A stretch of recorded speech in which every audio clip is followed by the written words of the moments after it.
من النهار اللي جربت هاد المايونيز ما بقيتش كندور بالمايونيز ديال الزنقه. مايونيز بمكونات اللي هما بساطين وكاينين في كل دار، وكيوجد في اقل من دقيقه بكميه اللي هي كبيره بزاف، ديري بها وتعاودي وتعاودي. كيجي المذاق ديالو كريمي، غتحماقوا عليه تاكلوه هكاك بالمعلقه، تيقوني راه غيعجبكم بزاف. يلا معايا نوريكم المقادير والطريقه.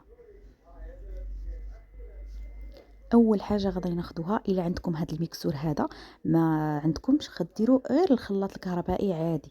بيضه تكون بحراره المطبخ ضروري. غادي تزيدوا عليها هنايا واحد جوج ديال الفرماجات، اما هادو اما داك الفرماج المربع ديال الساندويتش، ما كاينش فرق، ولكن كيبقى الفرق غير في المذاق صافي. غادي نزيد عليهم،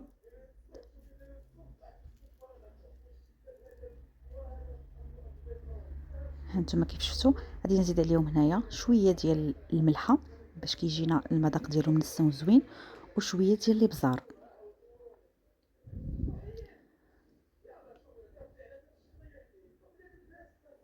انا هنا ما غنسرع فيديو، ما غادي نقطعو، ما غندير فيه حتى شي حاجه، غادي نخليه وغادي تشوفوا معايا باللي كيوجد في قل من دقيقه. هانتوما غير تبعوا معايا الفيديو وغادي تشوفوا على عينيكم.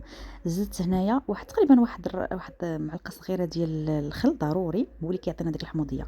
عندي هنايا كاس ديال الزيت النباتيه، ضفت النصف وغنبدا نضرب، والنص غادي نبقى نضيفو شويه شويه بالتدريج. هانتوما اما كديروا في الخلاط وكتبقاو تضيفوا داك الزيت هكا بالخويط، اما كديروا الى عندكم هنايا كتخدموا بهذه الطريقه هذه. هانتوما شوفوا معايا، يلاه بديت كنضربوا. هانتوما عقاد تحتاجوه بزاف في الوصفات، في المهم بزاف د الوصفات. راه دابا عارفين رمضان كنحتاجوا بزاف المايونيز هذا، غتاكليه بعينك مغمضين مصاوبه بالدار، يعني حاجه ديال الدار نقيه، عارفه شنو فيها، ما فيها لا مواد حافظه ولا حتى شي حاجه اللي غادي تضرك.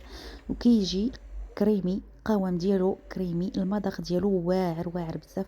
غير جربوه، انا راه من نهار جربته ما بقيتش كنشري المايونيز نهائيا. وراه كيعطي كميه اللي هي كبيره، وممكن تحتفظوا به في الثلاجه، راه ما كيوقعوا حتى شي حاجه. راه فوق 3 ايام 4 ايام ما كيتغير لا المذاق ديالو لا حتى شي حاجه، يعني ممكن توجدوا هذه الكميه تخدموا بها وتحتفظوا بها في الثلاجه. سيقوني راه كيجي واعر. هانتوما شوفوا معايا ما شاء الله كيفاش كيجي عاقد كريمي. شوفوا غير من الشكل ديالو راه باينه فيه انه بنين، يعني ما نحتاجش نشكروا لكم. كنتمنى الا عجبتكم هذه الوصفه تجربوها، وتخليوا لي لايك ديالكم وتشجيعاتكم باش نحط لكم وصفات في وصفات جديده. وهانتوما شوفوا معايا راه كيجي واعر واعر بزاف. نخليكم دابا نتلاقاو في فيديو جديد ان شاء الله مع وصفه جديده، وبسلام عليكم. وما تنساوش من قبل تخليوا لي معكم واحد لايك باش تشجعوني.